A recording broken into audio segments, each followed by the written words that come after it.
Sempena harga emas murah ni, ramai yang nak set EPP nak set EPP. Caranya first time kita pergi ke bahagian shop ni, kemudian kita buat pilihan item apa yang kita suka lah. Let's say kita suka item yang 10 gram. Item 10 gram ni kita boleh tentukan nak 1 keping ke, nak 2 keping ke, nak 3 keping ataupun nak berapa. Let's say kita nak 1 keping je, boleh tekan add to cart dekat bawah sini dan add to cart.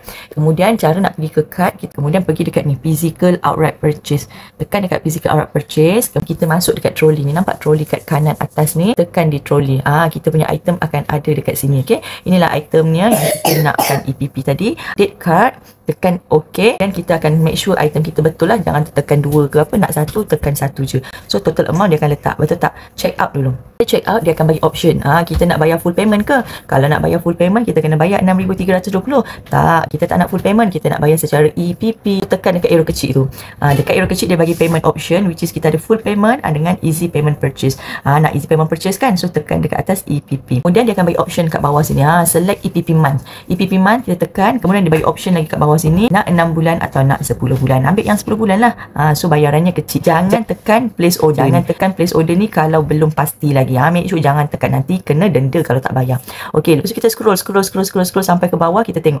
Okey, dia punya barang yang kita nak buat EPP adalah 10 gram. Dia 6,300. Dia akan bagi detail. Tak ada hidden charge. Tak ada, dia memang dah tetapkan macam ni. Kemudian easy payment purchase 10 bulan dia telah kirakan untuk kita. Berapa? First month dia berbeza sikit dengan second month, third month, fourth month sampai habis lah. First month ada besar sikit dia punya amount dia. Kalau untuk 10 gram ni 674. Pas I agree baru place order. Okey, kalau tak nak dan tak setuju dengan harga ni sebab rasa macam besar sangat dan tak boleh nak commit, tekan place order. Nanti kena bayar compensation. Okey, untuk bila tekan place order, dia cakap you have successfully set EPP. Tapi kita nak tengok kat mana EPP kita. Patah balik sampai dekat page kuning ni, pergi dekat mi ni, gambar orang ni dekat bawah kanan ni, tekan atas orang ni. So kena pergi my order. EPP takkan masuk dekat dalam gap.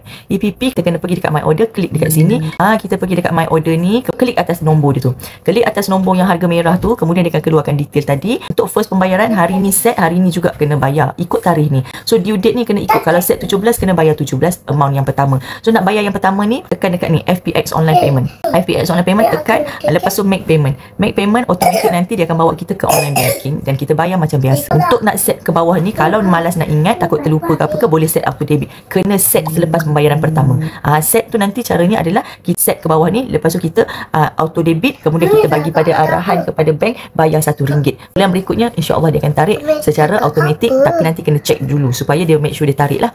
Okey, itu saja itu saja, semoga membantu. Boleh set auto debit supaya kita senang uruskan kita punya EPP dan kita tak terlewat bayar. Okey, alright, baik.